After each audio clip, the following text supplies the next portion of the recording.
अब हम लोग समझेंगे मस्कुलर टिश्यू। मस्कुलर टिश्यू को हिंदी में बोलते हैं पेशीय ऊतक या मांसपेशी ऊतक। पेशीय ऊतक या मांसपेशी ऊतक।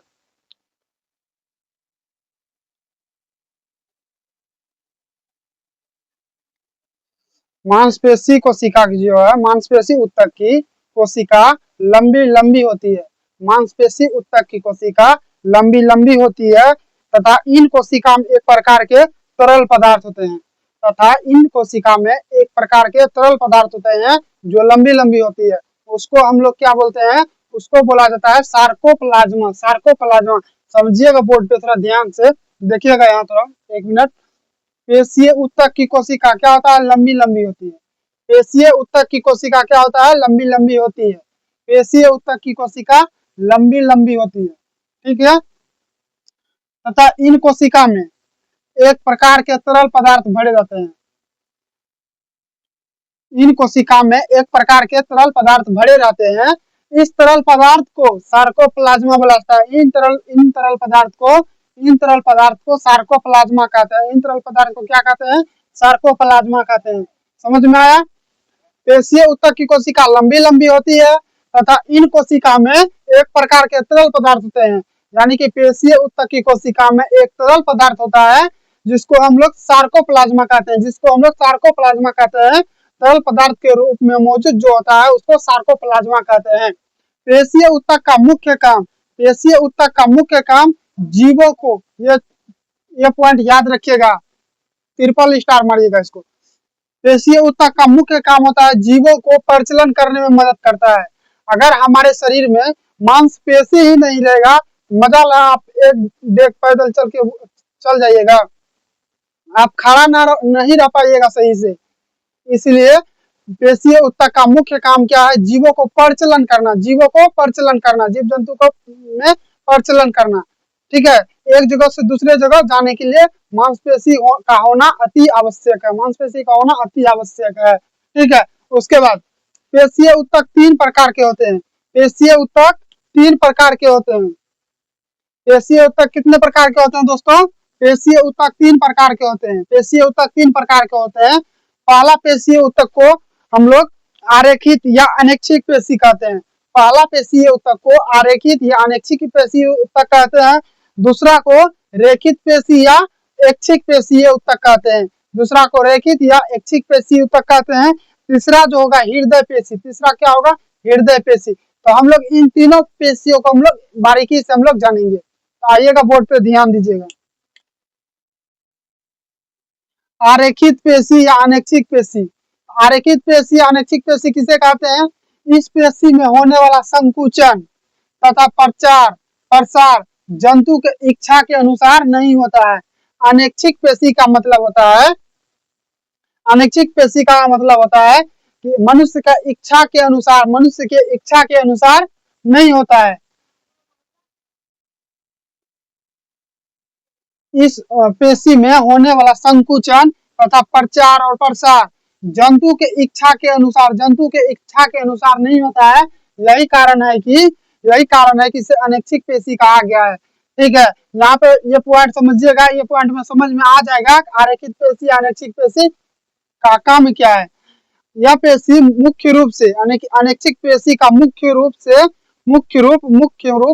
नेत्र के आइरिस में आरक्षित अनैच्छिक पेशी का, अनैच्छिक पेशी जो है मुख्य रूप से नेत्र के आइरिस में पाया जाता है। नेत्र के आइरिस में पाया जाता है। विरिसन में पाया जाता है। टेस्टिज, विरिसन को इंग्लिश में बोलते हैं टेस्टिज। ठीक है। मूत्र वाहिनी में पाया जाता है। उसका मूत्राशय में पाया जाता है। रक्त वाहिनी में पाया जाता है। रक्त वाहिनी में पाया जाता है। ठीक है। तो आरक्षित रेखित पेशी ऊतक को आप लोग समझ गए। अब हम लोग समझेंगे अब हम लोग समझेंगे रेखित पेशी ऊतक को। रेखित पेशी ऊतक को हम लोग बोलते हैं ऐच्छिक पेशी ऊतक।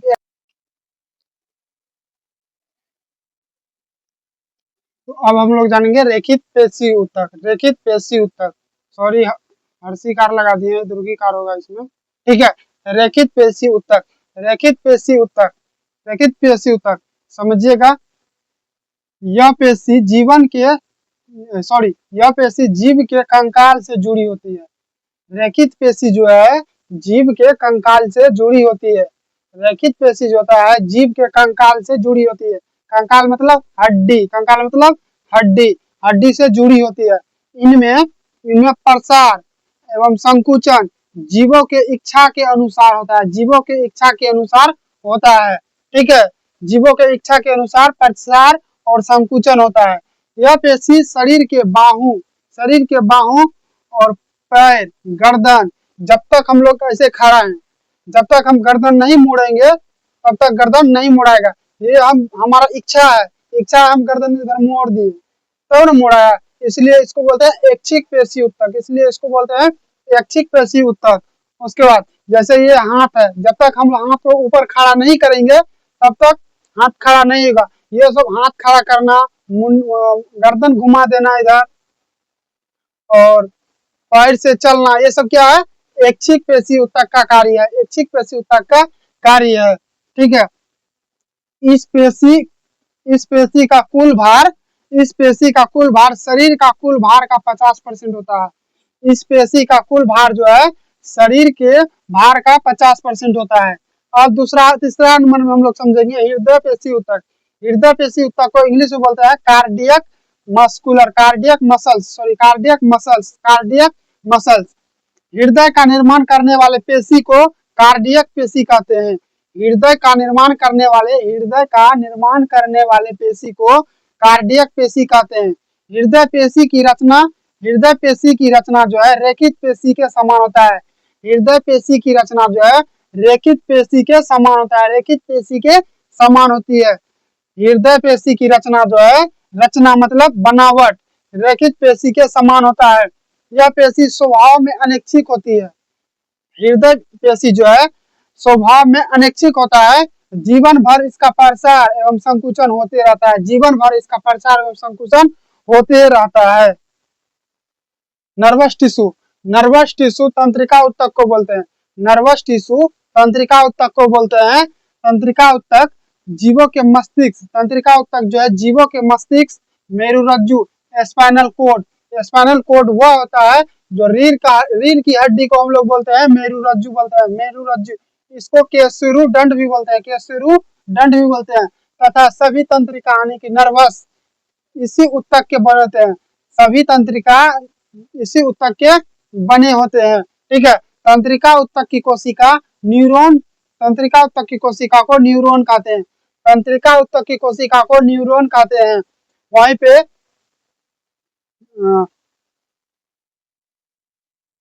क्या बता रहे थे बोले, तंत्रिका उत्तक की कोशिका को न्यूरॉन कहते हैं। हाँ,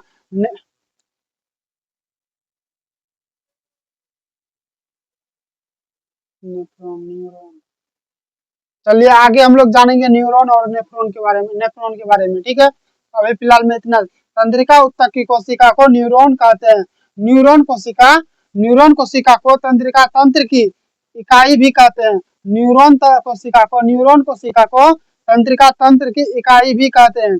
यह उत्तक संवेदना को शरीर के एक भाग से दूसरे भाग में भेजने का काम करता है। कौन? तंत्रिका उत्तक। जब देखिएगा, एहसास कीजिएगा, जब किसी चीज का हम लोग को ठोकर लगता है तो तुरंत इसका संवेदना हम लोग को पता चलता है, माइंड के द्वारा पता चलता है किसी चीज से हम लोग को हमको ठोकर लगा है।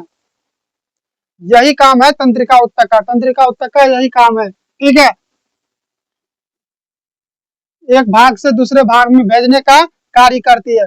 इस उत्तक में कोशिका विभाजन की क्षमता नहीं होती है, इस उत्तक में जो है कोशिका विभाजन की क्षमता नहीं होती है।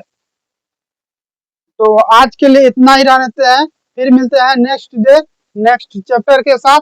आज ये चैप्टर खत्म हो गया हम लोग का, फाइनली उत्तक चैप्टर खत्म हो गया। अब नेक्स्ट चैप्टर जो हम लोग पढ़ेंगे, नेक्स्ट चैप्टर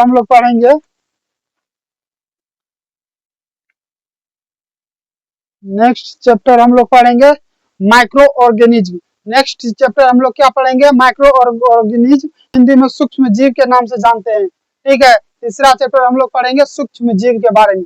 ठीक है, आज के लिए इतना ही, फिर मिलते हैं नेक्स्ट डे।